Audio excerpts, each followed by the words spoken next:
my idea. Take that. This is the underlayment from the roof. Okay, old, new, and do a herringbone pattern on this table. Yeah. Snap a line, and then we'll just miter, miter, miter.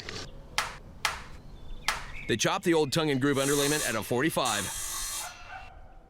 Then lay out the pattern along the snap line. Once the top is skinned, they add the reclaimed edge. We're gonna put some pegs in. There it is, that's it. How old do you think this stuff is? Well, the house was built in 24, so it's like 90 years old. Someone will take our table in 100 years and make something else out of it. We've got beautiful legs. Yes. Now let's get these suckers on.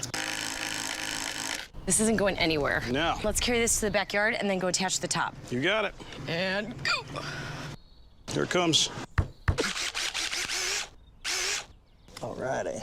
That is gorgeous. These nail holes just give it so much character. The old rust, the old tar, Yeah. and that nice little gloss on it.